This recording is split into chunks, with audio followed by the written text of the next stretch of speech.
कथा अचानक याद आई हमको।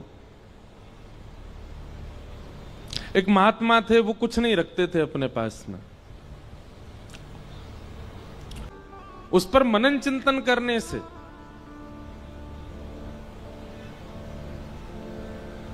एक कथा अचानक याद आई हमको। एक महात्मा थे, वो कुछ नहीं रखते थे अपने पास में। कभी किसी से कुछ लेते भी नहीं थे। हां, कोई भगवत वस्तु दे दे तो उसको संभाल लेते थे। किसी भक्त ने उनको गीता जी दे दी। महात्मा जी बड़े प्रसन्न हुए, गीता जी को उन्होंने स्वीकार कर लिया, रोज पढ़ते थे। कुछ दिनों में संपूर्ण गीता जी का पाठ पूरा हो गया। तभी एक व्यक्ति, उसके अंदर वैराग्य जाग गया था, वो महात्मा जी के पास आया, बोले मुझे अपनी सेवा में रख लीजिए। तो महात्मा जी ने उसको अपनी कुटिया में रख लिया। निष्किंचन महात्मा। एक दिन उनके मन में भाव आया कि हम कुछ तीर्थ यात्रा करने के लिए जा रहे हैं। तो महात्मा तीर्थ यात्रा के लिए जैसे ही निकले तो चेलाराम से कह के गए, बोले देखो हमारी कुटिया में है तो कुछ भी नहीं, खाली है पूरी, एक गीता जी हैं बस, यही हमारी संपत्ति है, इनको संभाल के रखना। उसने कहा ठीक है।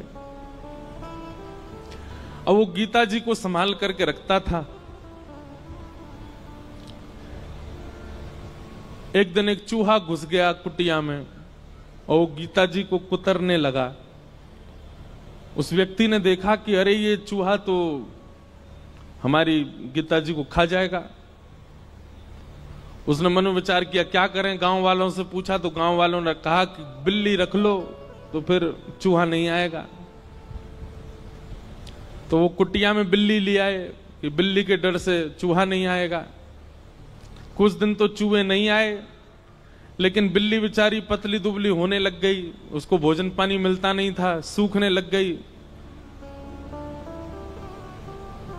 व्यक्ति को बड़ी चिंता हुई। उसने गांव वालों से कहा, बोले हमारी बिल्ली तो पतली हो गई, अब क्या करें। बोले इसको दूध पिलाना पड़ेगा तब हिष्ट पुष्ट होगी। तो क्या करें उसके लिए। बोले गैया रख लो। कुछ दिन तो किसी भगत के यहां से दूध आ जाता था, लेकिन कुछ दिन बाद एक गैया और रख ली। अब गैया का दूध उसको बिल्ली को पिलाने लगे। अब महाराज गैया पतली दुबली होने लग गई।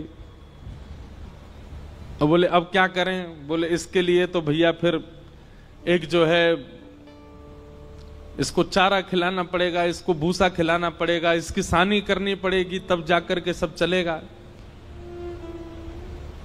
मन में विचार करने लगे बड़ा दिक्कत वाला काम है, अब उसके लिए क्या करें। तो बोले एक काम करो, एक दासी रख लो, वही घर को संभाल लिया करेगी, वही गैया की सेवा कर दिया करेगी, दूध निकाल के आपको भी पिला देगी, बिल्ली को भी पिला देगी। वो ठीक है, दासी रख ली। दासी से प्रेम हो गया तो उससे ब्याह हो गया। ब्याह होने के बाद में 3-4 बालक हो गए।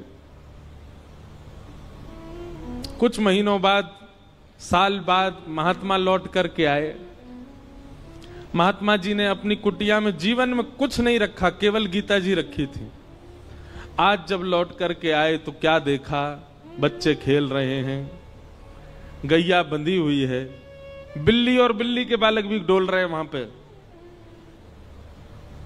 और वो जो सेवक था वो अब मोटा ताजा हो गया है और वहां बैठा रोटी पा रहा है, पत्नी भोजन बना रही है। बोले चेलाराम, अरे गुरुजी गुरुजी गुरुजी आओ आओ, प्रणाम श्री चरणों में। ये सब क्या किया बेटा तुमने। मैं कुटिया दे के गया था तुमको, एक गीता जी दे के गया था, ये सब तुमने क्या इतना विस्तार कैसे कर दिया। बोले गुरुजी सब गीता जी ने ही करवाया, गीता जी की कृपा से ही सब वैभव बना है मेरा। क्यों, तुमने पाठ किया था क्या। 18 अध्यायों का पाठ किया था। अरे पाठ नहीं किया मैंने, 18 अध्याय देख लिए। बोले कैसे देखे। बोले पहला अध्याय तो बिल्ली है, दूसरा अध्याय गैया है, तीसरा अध्याय पत्नी है, चौथे पांचवें छठवें रोल लाइन नीचे सारे अध्याय हैं। गुरुजी समझ गए, बोले गीता जी केवल रखी थी, पढ़ी नहीं थी, पढ़ी होती तो इतना विस्तार नहीं होता। हम लोगों को लगता है कि केवल रामायण जी को पूज लो, भागवत जी को पूज लो, गीता जी को पूज लो, इन्हीं से ही काम हो जाएगा। नहीं, आप उसका स्वाध्याय नहीं करेंगे, उस पर मनन चिंतन नहीं करेंगे, जो आपके मन में विकार हैं, जो मन में आसक्तियां हैं, वो कैसे समाप्त होगी? पैरासीटामोल घर में रखने से बुखार थोड़ी उतरेगा, उसको पाना पड़ेगा। अदरक घर में रखने से गला ठीक थोड़ी हो जाएगा, उसको कूट के उसका रस लेना पड़ेगा। दूध घर में रखने मात्र से चाय थोड़ी बन जाएगी, बनानी पड़ती है। बाजार से केवल घिया, लौकी, तोरई, टमाटर लाके घर में अब तो सब्जी बन जाएगी, कैसे बने? अपने आप बनानी पड़ेगी। सामग्री घर में लाने से कल्याण नहीं होगा, सामग्री का उपयोग करना आना चाहिए। ये भ्रांति फैला दी है हमारे भारत में। मैं अधिकतर जाता हूं इंटरव्यूज में, मुझसे यही पूछा जाता है कि महाभारत जी रखने से लड़ाई होती है घर में। अरे किसने कह दी ये बात? और एक बात सुनिए, आप महाभारत घर में नहीं रखते तो कम लड़ाइयां हो रही हैं आपकी। महाभारत ने तो युद्ध को विश्राम किया है। हमारे शास्त्र कहते हैं यन्ने भारत तन्ने भारत। पूरी दुनिया में आप जो कुछ भी देखते हैं, चाहे वो स्वभाव हो, चाहे वो व्यवहार हो, चाहे वो दोष हो, चाहे वो गुण हो, ऐसा एक भी दोष, गुण, स्वभाव, व्यवहार, क्रिया नहीं है संसार में जो महाभारत में नहीं लिखी हो। सब लिखा है। कई ऐसे व्यवहार हैं जिनका अभी तक प्रादुर्भाव नहीं हुआ, वो हमारे बच्चे, उनके बच्चे देखेंगे। जैसे हमारे दादा परदादाओं ने आज का युग का जो व्यवहार है ये नहीं देखा था। अब कई कई नए नए व्यवहार आविष्कृत हो रहे हैं ना, जैसे जैसे कलयुग आगे बढ़ रहा है। सब लिखा है महाभारत में। और जो महाभारत में नहीं लिखा, हमारे संत जन कहते हैं वो दुनिया में आपको कहीं देखने को मिलेगा ही नहीं। सब कुछ है महाभारत में। महाभारत का छोटा सा अंश है भगवत गीता, जिसने पूरे विश्व को ज्ञान दे दिया। समझो महाभारत कैसा होगा।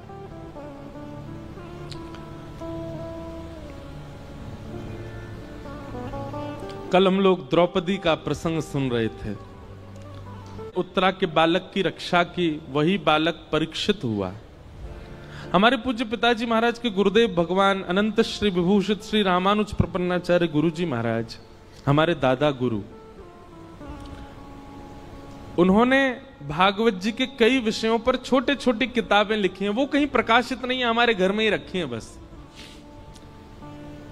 तो कभी कभी मैं देखने का अवसर मिलता है तो मैं उसमें भाव देखता हूं गुरु जी के। तो वहां गुरुजी एक बात को संकेतित करते हैं कि भगवान ने उत्तरा के बालक की रक्षा क्यों की। अच्छा, भगवान बाहर खड़े खड़े भी ब्रह्मास्त्र को नष्ट कर सकते थे, लेकिन ठाकुर जी गर्भ में क्यों गए? गर्भ में जाकर के उस बालक की रक्षा क्यों की? ब्रह्मास्त्र चलाया था ना उत्तरा के बालक पर, बाहर से ही देख देते ब्रह्मास्त्र नष्ट हो जाता। ठाकुर जी भीतर क्यों गए? और वो भी उस गर्भ में गए जिस गर्भ में न जाना पड़े, इसके लिए सारे वेद वेदांत और उपनिषद कहते हैं, सारे पुराण यही तो कहते हैं ऐसे कर्म करो कभी गर्भ में ना पड़ो। भगवान खुद चटपट घुस गए भीतर रक्षा के लिए। तब हमारे गुरुदेव भगवान कहते हैं, बोले सामान्य बालक होता तो ठाकुर जी बाहर से ही ब्रह्मास्त्र नष्ट कर देते, लेकिन ठाकुर जी ने जब उस परीक्षित के पूरे भविष्य का चिंतन किया तो मन में विचार आया, ओहो ये तो भविष्य में चल करके हमारी कथा का श्रोता बनेगा, क्यों ना ऐसे बालक को गर्भ में दर्शन दिया जाए। इसलिए ठाकुर जी गर्भ में गए। आप लोगों को बहुत आसान लगता है कथा में आना, आप लोगों को बहुत आसान लगता है कि गाड़ी में बैठ के आए, पहुंच गए कथा में, कथा सुन ली। हमको बहुत आसान लगता है कथा करना, वैसे है नहीं, हमको तो नहीं लगता आसान। कोई हमसे पूछे कितनी कठिनाइयां होती हैं कथा सुनाने में,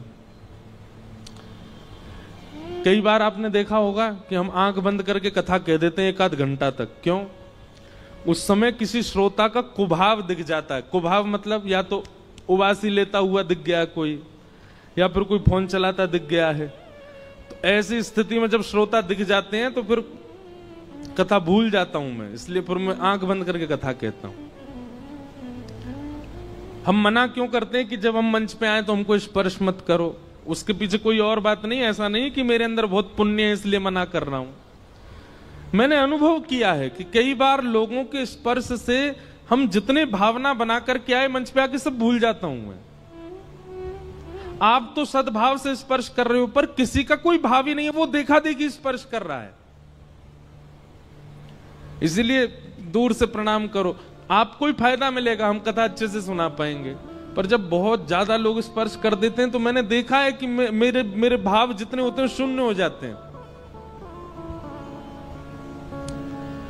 कथा करना भी बड़ा कठिन है, पर कथा सुनना भी बहुत कठिन है। कथा में बैठना, बैठ करके बहुत देर तक श्रवण करना, और केवल श्रवण नहीं, उसका निरुध्यासन करना, उसको समझ करके जीवन में उतारना, ये भगवत कृपा के बिना नहीं हो सकता।